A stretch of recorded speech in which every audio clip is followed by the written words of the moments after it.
Segala perkaraku ku serahkan padamu, Allah pembelaku. Segala khawatirku ku taruh di kakimu, Allah pemeliharaku. Bila Kau yang membuka pintu, tak ada satu pun dapat menutupnya. Bila Kau yang mengangkat aku, tiada yang dapat merendahkanku.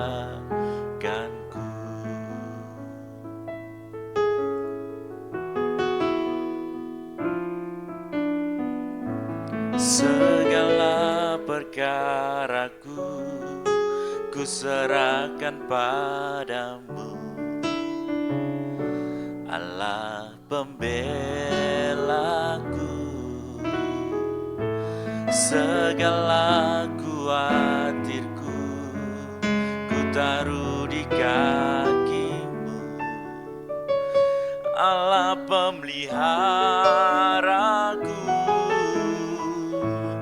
Bila Kau yang membuka pintu, tak ada satu pun dapat menutupnya.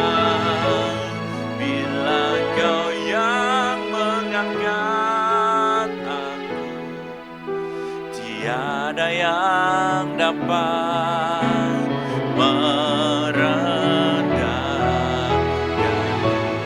Bila Kau yang membuka pintu, tak ada satu pun dapat menutupnya. Bila Kau yang mengangkat aku, tiada yang dapat merendah.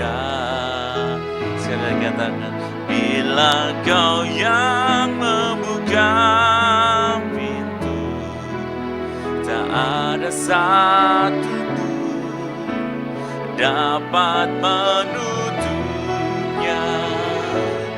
Bila Kau yang mengangkat aku, tiada yang dapat merendahkanku. Tiada yang dapat merendahkanku. Tiada yang dapat merendahkanku.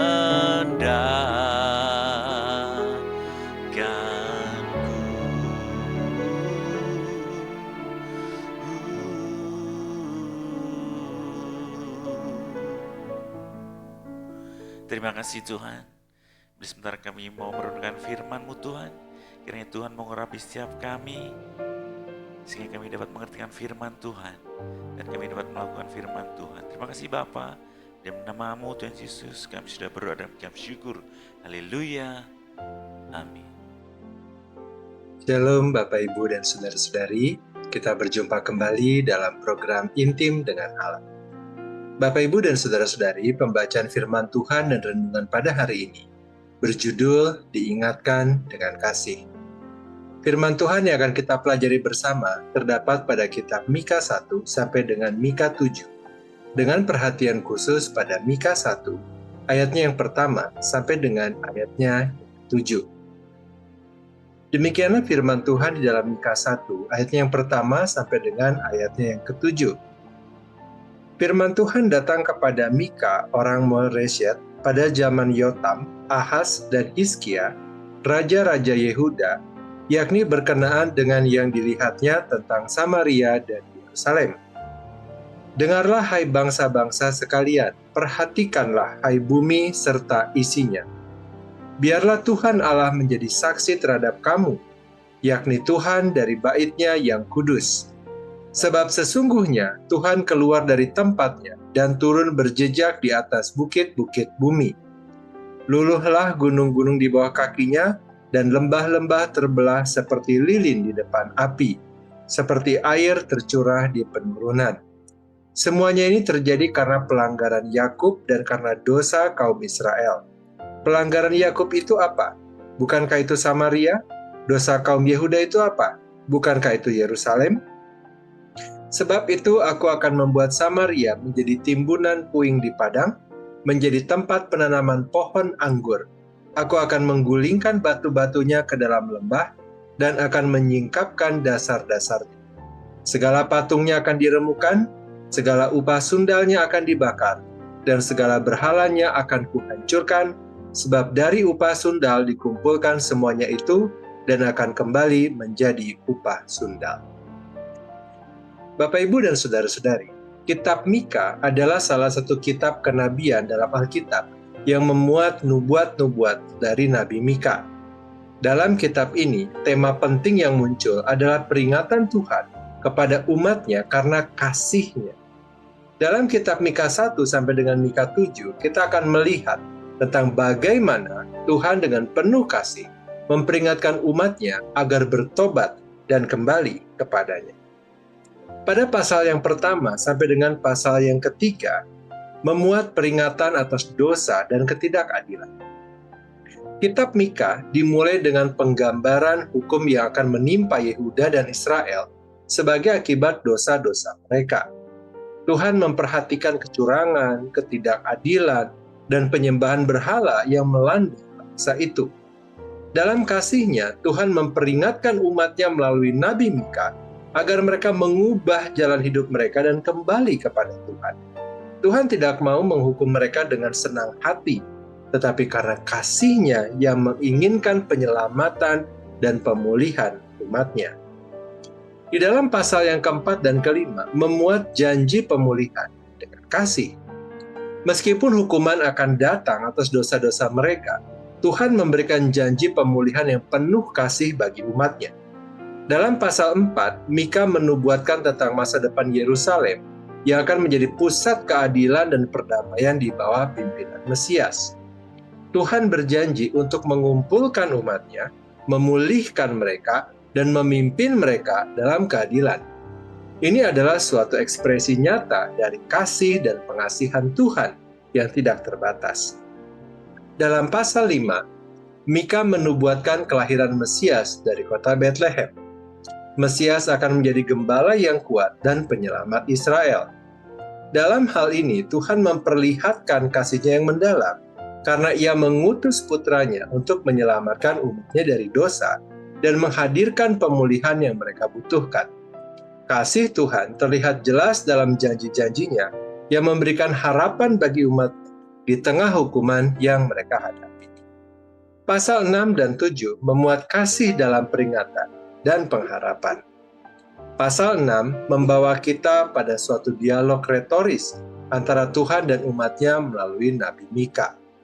Umat Israel bertanya mengenai keinginan Tuhan untuk menghukum mereka, dan Tuhan dengan kasih-Nya yang mendalam menjawab bahwa Ia tidak memerlukan persembahan berupa binatang, tetapi menginginkan keadilan, kemurahan hati, dan kerendahan hati dari umat-Nya.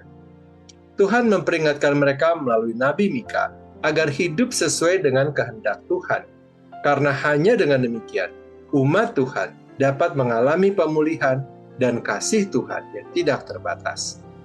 Pasal 7 menampilkan keluhan dan doa umat Israel di tengah kejahatan dan kecurangan yang meluas. Mika mengakui bahwa hanya Allah yang dapat menyelamatkan mereka. Meskipun umat tersebut berada dalam situasi yang sulit, Mika tetap percaya pada kasih setia Tuhan dan kesetiaannya kepada keturunan Abraham. Dalam kasih-Nya yang tak terbatas, Tuhan akan mengasihani umat-Nya, memulihkan mereka, dan memperlihatkan kuasa penyelamatannya. Bapak, Ibu, dan saudara-saudari, di dalam kitab Mika 1 sampai dengan Mika 7, kita dapat melihat betapa Tuhan memperingatkan umat-Nya di dalam kasih-Nya yang mulia. Peringatan itu terjadi karena Tuhan mengasihi umat-Nya dan menginginkan yang terbaik bagi mereka. Kasih Tuhan terlihat dalam teguran-Nya, peringatannya, dan janji pemulihan-Nya.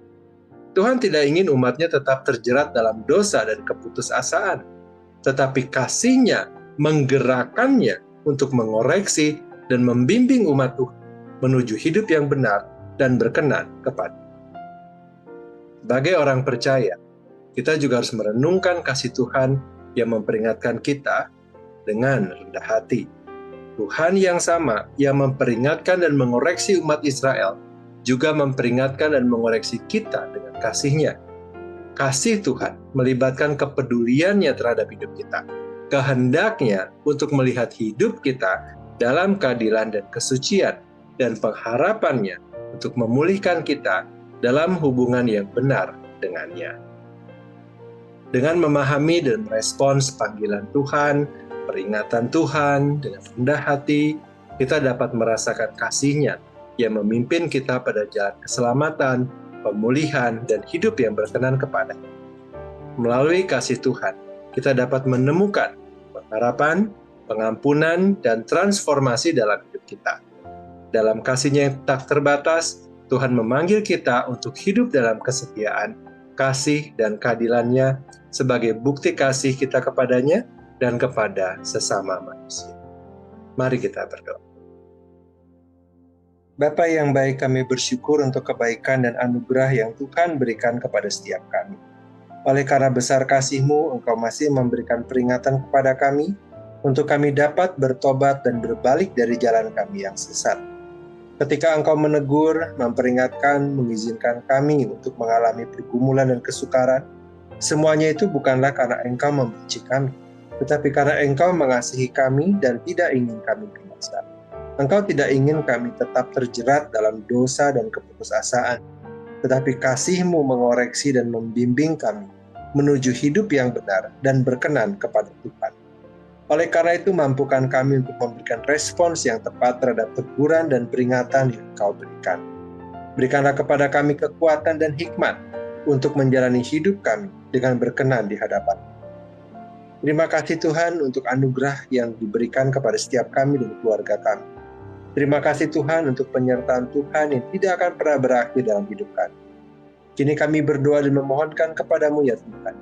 Kiranya damai sejahtera dari Allah Bapa, cinta kasih dari Tuhan Yesus, serta persekutuan dengan Allah Roh Kudus, menyertai kami sampai kedatangan Tuhan yang kedua kali. Terima kasih Bapa, di dalam nama Tuhan Yesus kami berdoa. Amin. Demikianlah pembacaan firman Tuhan dan renungan pada hari ini. Sampai bertemu kembali di dalam pembacaan firman Tuhan dan renungan berikutnya. Tuhan Yesus memberkati.